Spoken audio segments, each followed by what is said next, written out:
नमस्कार दोस्तों, आप सभी का स्वागत है आपके अपने YouTube channel study with Ravi पर। दोस्तों, आज हम इस क्लास में उत्तराखंड वीकली करंट अफेयर्स पढ़ने जा रहे हैं। इस वीक में दोस्तों उत्तराखंड करंट अफेयर्स के जितने भी इम्पोर्टेंट क्वेश्चंस बने हैं वह सभी हम पढ़ेंगे। साथ ही दोस्तों हम नेशनल इंटरनेशनल करंट अफेयर्स के क्वेश्चन भी पढ़ेंगे जो आपके एग्जाम में पूछे जा सकते हैं। फ्रेंड्स, हम पिछले 12 महीनों के उत्तराखंड करंट अफेयर्स का रिवीजन कर रहे हैं, ठीक है, जिसकी अभी तक हमने 2 क्लासेस की हैं।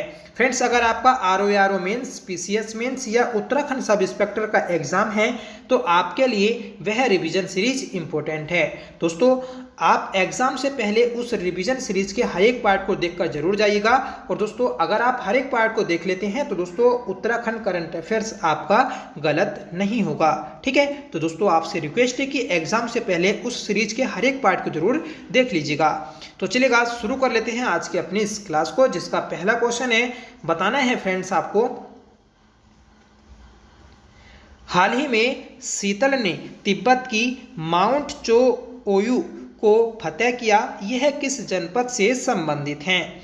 दोस्तों, शीतल ने हाल ही में तिब्बत की माउंट चो ओयू को फतेह किया, यह दोस्तों पिथौरागढ़ जनपद से संबंधित हैं। सही आंसर रहेगा हमारा ऑप्शन ए, ठीक है। तो इंपॉर्टेंट क्वेश्चन है, याद रखिएगा। अगला प्रश्न है कि हाल ही में किस राज्य की सरकार संस्कृत को अनिवार्य विषय के रूप में घोषित करने जा रही है। सही आंसर रहेगा फ्रेंड्स ऑप्शन ए, उत्तराखंड। दोस्तों, उत्तराखंड राज्य की सरकार संस्कृत को अनिवार्य विषय के रूप में घोषित करने जा रही है। तो सही आंसर है हमारा ऑप्शन ए, ठीक है। अगला क्वेश्चन है कि उत्तराखंड में वर्ल्ड फेस्टिवल पक्षी उत्सव का आयोजन कहाँ किया जा रहा है। तो दोस्तों 2024 में वर्ल्ड फेस्टिवल पक्षी उत्सव का आयोजन यह आपका मसूरी में किया जा रहा है। सही आंसर रहेगा ऑप्शन सी, ठीक है। इंपॉर्टेंट क्वेश्चन है, याद रखिएगा। दोस्तों, विनोग हिल वन्यजीव विहार में 3 दिवसीय 8वां उत्तराखंड वर्ल्ड फेस्टिवल का आयोजन मसूरी वन विभाग द्वारा किया जा रहा है। तो याद रखिएगा कि वर्ल्ड फेस्टिवल का आयोजन कहाँ किया जा रहा है। तो दोस्तों विनोग हिल वन्यजीव विहार में, जिसे हम मसूरी वन्यजीव विहार के नाम से भी जानते हैं, ठीक है, याद रखिएगा। यहाँ पर दोस्तों ये जो वर्ल्ड फेस्टिवल आयोजित किया जा रहा है इसका 8वां संस्करण है, ठीक है। फ्रेंड्स, कार्यक्रम का शुभारंभ जो किया तो वह वन मंत्री सुबोध उनियाल जी के द्वारा किया गया। और दोस्तों यहाँ पर धनोल्टी विधायक प्रीतम सिंह पभार भी उपस्थित रहे, ठीक है। दोस्तों, वर्ल्ड फेस्टिवल में देश के विभिन्न राज्यों से लगभग 250 पक्षी प्रेमी और पक्षी विशेषज्ञ शामिल हुए हैं। याद रखिएगा, पहली बार दोस्तों पहाड़ी क्षेत्र में वर्ल्ड फेस्टिवल आयोजित किया जा रहा है, ठीक है। फ्रेंड्स, पूरे देश में लगभग 1300 प्रजाति के पक्षी हैं, जिसमें से 729 उत्तराखंड में पाए जाते हैं, ठीक है। दोस्तों, एक रिपोर्ट जारी भी की गई थी, जितने भी भारत में हिमालयी राज्य हैं उन सभी हिमालयी राज्यों में सर्वाधिक जो हिमालय पक्षी पाए जाते हैं तो वह दोस्तों उत्तराखंड में ही पाए जाते हैं, ठीक है। तो याद रखिएगा ये भी आप। अगला प्रश्न है कि हाल ही में किसके द्वारा लेडी ऑफ जस्टिस की प्रतिमा का अनावरण किया गया। तो दोस्तों हाल ही में लेडी ऑफ जस्टिस की प्रतिमा का जो अनावरण किया गया तो वह भारतीय सुप्रीम कोर्ट के द्वारा किया गया है। सही आंसर रहेगा ऑप्शन ए, ठीक है, याद रखिएगा, इंपॉर्टेंट है। दोस्तों, ये स्टेचू पहले भी बनी थी, पर इस स्टेचू में दोस्तों कुछ चेंजेस किए गए थे और ये चेंजेस किए हैं सुप्रीम कोर्ट ने। सुप्रीम कोर्ट ने दोस्तों चेंजेस करने के बाद दोबारा से इस प्रतिमा का अनावरण किया है। अब देखिए क्या क्या चेंजेस किए गए हैं। पहला जो है दोस्तों परिधान की बात करेंगे हम, तो परिधान जो है इस स्टेचू में तो वह आपके भारतीय शास्त्रीय नृत्य के परिधान है। इस स्टेचू के दोस्तों राइट हैंड में क्या है, तो राइट हैंड में दोस्तों समाज में बराबरी का प्रतीक तराजू है, ठीक है। और जो लेफ्ट हैंड है दोस्तों, लेफ्ट हैंड में पहले तलवार थी, अब तलवार की जगह दोस्तों संविधान की किताब रखी गई है, ठीक है। और दोस्तों इस स्टेचू की आंखों पर पहले एक ब्लैक कलर की पट्टी बंधी थी, अब इस ब्लैक कलर की पट्टी की जगह दोस्तों हटा दी गई है, ठीक है। और बात करेंगे हम दोस्तों इस स्टेचू के कलर की, तो यह स्टेचू दोस्तों सफ़ेद कलर का है, ठीक है, जो कि एक सफेद स्क्वायर प्लेटफॉर्म पर खड़ा है, ठीक है। तो याद रखिएगा लेडी ऑफ जस्टिस स्टैचू को।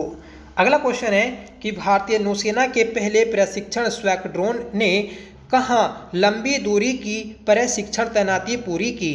तो ये की है दोस्तों मनामा में। सही आंसर रहेगा ऑप्शन सी, ठीक है। दोस्तों भारतीय नौसेना के पहले प्रशिक्षण स्क्वाड्रोन INS तीर और ICGS वीरा ने 16 अक्टूबर 2024 को मनामा बहरीन में अपनी लंबी दूरी की प्रशिक्षण तैनाती पूरी की है। अगला क्वेश्चन है कि भारत के अगले मुख्य न्यायाधीश के रूप में किसके नाम की सिफारिश की गई है? तो मोस्ट इंपोर्टेंट क्वेश्चन है दोस्तों। इसका सही आंसर है option C, justice Sanjiv Khanna के नाम की सिफारिश की गई है।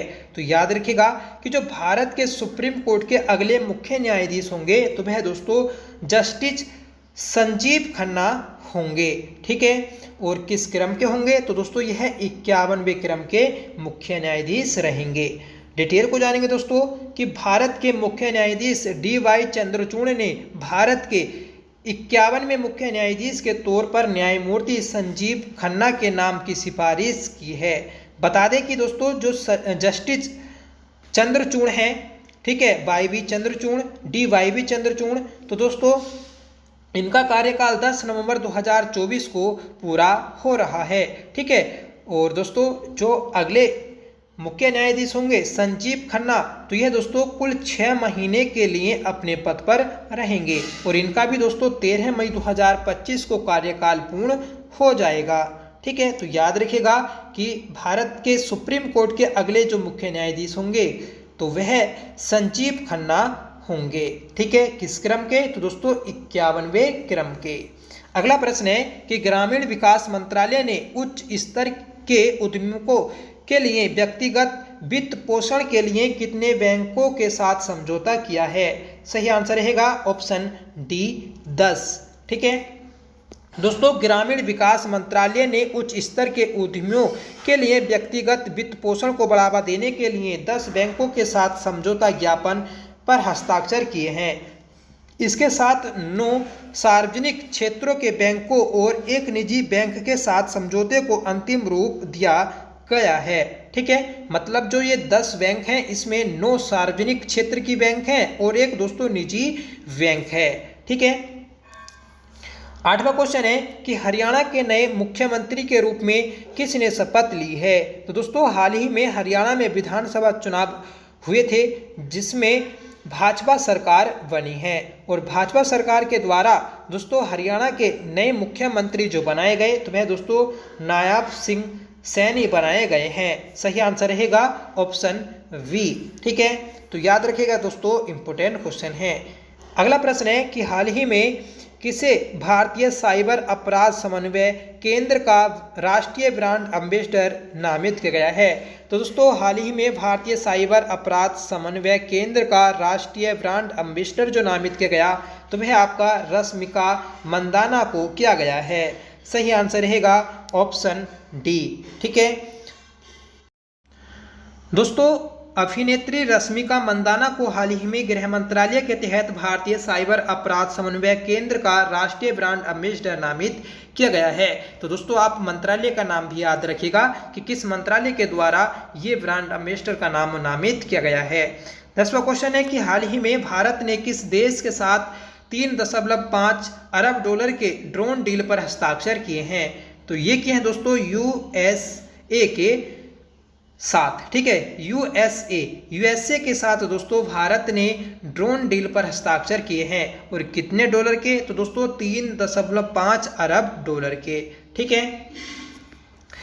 अगला प्रश्न है कि भारत की पहली हवाई अड्डा आधारित स्वयं संचालित इंडोर वायु गुणवत्ता निगरानी सुविधा कहाँ शुरू की गई? तो ये की गई है दोस्तों त्रिवेंद्रपुरम केरल में। राइट आंसर रहेगा ऑप्शन वी, ठीक है। फ्रेंड्स केंद्रीय विज्ञान और प्रौद्योगिकी राज्य मंत्री डॉक्टर जितेंद्र सिंह ने त्रिवेंद्रपुरम अंतर्राष्ट्रीय हवाई अड्डे पर भारत की पहली हवाई अड्डा आधारित स्वसंचालित इंडोर वायु गुणवत्ता निगरानी सुविधा पावना चित्र का अनावरण किया है। ठीक है, तो याद रखिएगा। अगला प्रश्न है फ्रेंड्स, ISSF विश्व कप पुरुष फाइनल में किसने रजत पदक जीता? तो ये रजत पदक, सिल्वर मेडल जो जीता तो वह दोस्तों विवान कपूर के द्वारा जीता गया है। सही आंसर रहेगा ऑप्शन सी। ठीक है, 13वां प्रश्न है कि भारतीय नौसेना के नए जहाज समर्थक का निर्माण किसके द्वारा किया गया? तो दोस्तों भारतीय नौसेना के नए जहाज समर्थक का जो निर्माण किया गया तो वह L&T शिपयार्ड के द्वारा किया गया है। सही आंसर रहेगा ऑप्शन वी। ठीक है, तो महत्वपूर्ण प्रश्न है, आपको याद रखना है। दोस्तों भारतीय नौसेना ने एक नए बहुउद्देशीय पोत समर्थक का निर्माण L&T शिपयार्ड द्वारा किया गया है। यह जहाज दोस्तों कट्टुपल्ली शिपयार्ड में स्वदेशी निर्माण के तहत बनाया गया है, जो आत्मनिर्भर भारत और मेक इन इंडिया पहल के अनुरूप है। इसका लॉन्च दोस्तों भारतीय नौसेना की समुद्री क्षमताओं को बढ़ाने की दिशा में एक महत्वपूर्ण कदम माना गया है। ठीक है, नेक्स्ट क्वेश्चन है कि हाल ही में एस परमेश को किसके प्रमुख के रूप में नियुक्त किया गया? तो हाल ही में दोस्तों एस परमेश को जो प्रमुख बनाया गया है तो वह भारतीय तटरक्षक बल का बनाया गया है। राइट आंसर रहेगा ऑप्शन डी। दोस्तों हाल ही में केंद्र सरकार ने एस परमेश को भारतीय तटरक्षक बल का नया प्रमुख नियुक्त किया है। 15वां क्वेश्चन है फ्रेंड्स कि ITU विश्व दूरसंचार मानवीकरण असेंबली 2024 का उद्घाटन किसने किया? तो ये क्या है दोस्तों? नरेंद्र मोदी ने। सही आंसर रहेगा ऑप्शन ए। फ्रेंड्स भारतीय प्रधानमंत्री नरेंद्र मोदी ने नई दिल्ली में ITU विश्व दूरसंचार मानकीकरण असेंबली 2024 का उद्घाटन किया। दोस्तों कार्यक्रम के दौरान PM मोदी ने इंडिया मोबाइल कांग्रेस के 8वें संस्करण का भी उद्घाटन किया है। ठीक है, आपसे ये भी पूछा जा सकता है कि नरेंद्र मोदी ने हाल ही में इंडिया मोबाइल कांग्रेस के 8वें संस्करण का उद्घाटन कहाँ किया? तो आपको बताना है नई दिल्ली में। ठीक है दोस्तों, इंडिया मोबाइल कांग्रेस ये एशिया का सबसे बड़ा डिजिटल प्रौद्योगिकी मंच है।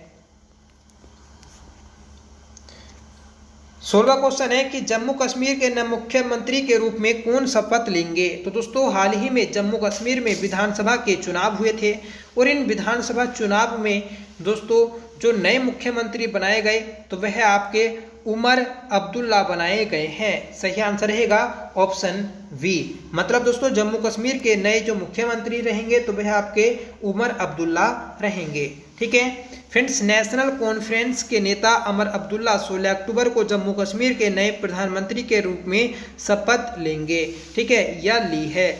दोस्तों नई सरकार का गठन जम्मू और कश्मीर में राष्ट्रपति शासन को हटाने के बाद हुआ है, जो 2019 में पूर्ण राज्य के पुनर्गठन के बाद से लागू था। ठीक है, तो आपको याद रखना है कि 2024 में दोस्तों जम्मू कश्मीर से राष्ट्रपति शासन को हटाया था। ठीक है, और तब से दोस्तों यहाँ पर पहली बार विधानसभा चुनाव आयोजित किए गए। अगला प्रश्न है कि सितंबर 2024 के लिए ICC player of the month किसे चुना गया? तो दोस्तों 2024 के ICC player of the month जो चुने गए तो वह कामिंदु मेंडिस चुने गए हैं। सही आंसर रहेगा ऑप्शन वी। यह दोस्तों श्रीलंका के रहने वाले हैं, याद रखिएगा। डिटेल को जान लेते हैं। तो दोस्तों हाल ही में श्रीलंका के कामिंदु मेंडिस को सितंबर के लिए ICC player of the month चुना गया है। मेंडिस अपने टेस्ट करियर के पहले 8 मैचों में से प्रत्येक में 50 का आंकड़ा पार करने वाले इतिहास के पहले पुरुष खिलाड़ी बनाए गए। वहीं दोस्तों इंग्लैंड की टीमी ब्यूमोंट को सितंबर के लिए सर्वश्रेष्ठ महिला खिलाड़ी पुरस्कार से सम्मानित किया गया है। तो आपको याद रखना है कि प्लेयर ऑफ द मंथ किसे चुना गया? महिला में भी और पुरुष में भी। ठीक है, अगला क्वेश्चन है दोस्तों कि अर्थशास्त्र में 2024 का नोबेल पुरस्कार किस अध्ययन के लिए डारोन एसेमोग्लू, साइमन जोन्स और जेम्स ए रोबिन्स को दिया गया। तो सबसे पहले आप याद रखिएगा कि अर्थशास्त्र में 2024 का नोबेल पुरस्कार जो दिया गया तो वह 3 व्यक्तियों को दिया गया है। कौन कौन 3 है वह दोस्तों? तो वह डारोन एसेमोग्लू, साइमन जोन्स और दोस्तों जेम्स ए रोबिन्स हैं। ठीक है, इन्हें दोस्तों यह जो नोबेल पुरस्कार दिया गया तो वह है ऑप्शन बी, संस्थान कैसे बनते हैं और समृद्धि को कैसे प्रभावित करते हैं, इसके लिए दिया गया है। ठीक है, तो इस क्वेश्चन का सही आंसर है हमारा ऑप्शन बी। फ्रेंड्स दोस्तों डारोन एसेमोग्लू, साइमन जोन्स और जेम्स ए रोबिन्स को संस्थान कैसे बनते हैं और समृद्धि को प्रभावित करते हैं के अध्ययन के लिए अर्थशास्त्र में 2024 नोबेल पुरस्कार से सम्मानित किया गया है। फ्रेंड्स इस पुरस्कार को आधिकारिक तौर पर अल्फ्रेड नोबेल की स्मृति में आर्थिक विज्ञान में बैंक ऑफ स्वीडन पुरस्कार के रूप में जाना जाता है। ठीक है, तो ये 3 दोस्तों व्यक्तियों के नाम आप याद रखिएगा जिन्हें दोस्तों अर्थशास्त्र नोबेल मिला है। 19वां क्वेश्चन है कि हिंदुस्तान एरोनॉटिक्स लिमिटेड हाल महारत्न का दर्जा प्राप्त करने वाला कौन सा केंद्रीय उद्यम बना है? तो ये बना है दोस्तों 14वां। ठीक है, तो याद रखिएगा कि अब दोस्तों भारत में जो महारत्न कंपनियां हैं उनकी संख्या 14 हो गई है और 14वीं जो महारत्न कंपनी है तो वह दोस्तों हिंदुस्तान एरोनॉटिक्स लिमिटेड बनी है। ठीक है, अगला प्रश्न है दोस्तों कि T20 इंटरनेशनल क्रिकेट का दूसरा सबसे बड़ा टीम स्कोर किस टीम ने बनाया? तो ये बनाया है दोस्तों भारत ने। भारत ने दोस्तों बांग्लादेश के खिलाफ T20 इंटरनेशनल क्रिकेट का दूसरा सबसे बड़ा टीम स्कोर बनाया है। कितना बनाया? तो दोस्तों 297 रन। ठीक है, याद रखिएगा। अगर आपसे पूछ लिया जाए कि T20 इंटरनेशनल क्रिकेट में सबसे ज़्यादा टीम स्कोर का खिताब किस टीम के पास है तो वह दोस्तों नेपाल टीम के पास है। ठीक है,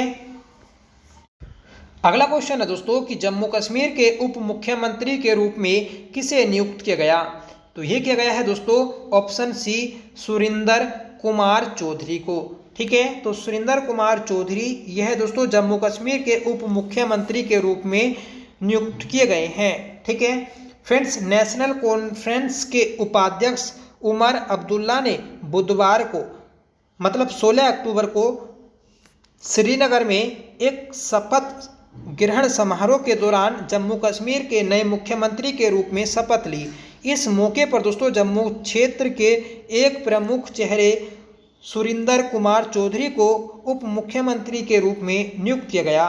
दोस्तों यह समारोह जम्मू कश्मीर के उपराज्यपाल मनोज सिन्हा की अध्यक्षता में आयोजित किया गया था।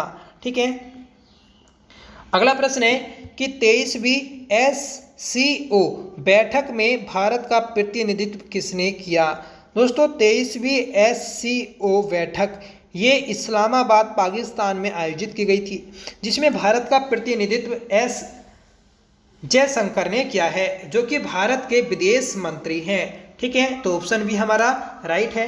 डिटेल को जान लेते हैं दोस्तों। तो 16 अक्टूबर 2024 को इस्लामाबाद में आयोजित 23वीं SCO सेनाध्यक्षों की बैठक में भारत का प्रतिनिधित्व विदेश मंत्री एस जयशंकर ने किया।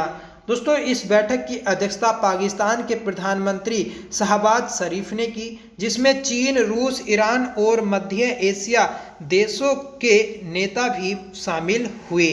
ठीक है फ्रेंड्स, क्षेत्रीय सहयोग और स्थिरता को बढ़ाने के लिए 2001 में SCO की स्थापना की गई थी। तो याद रखिएगा कि SCO की स्थापना किस वर्ष की गई थी? तो 2001 में की गई थी। अगला प्रश्न है कि ICC हॉल ऑफ फेम में शामिल की गई भारतीय महिला क्रिकेटर कौन है? तो दोस्तों हाल ही में ICC हॉल ऑफ फेम में जो शामिल की गई है भारतीय क्रिकेट प्लेयर, तो वह है दोस्तों नीतू डेविड। सही आंसर रहेगा ऑप्शन सी।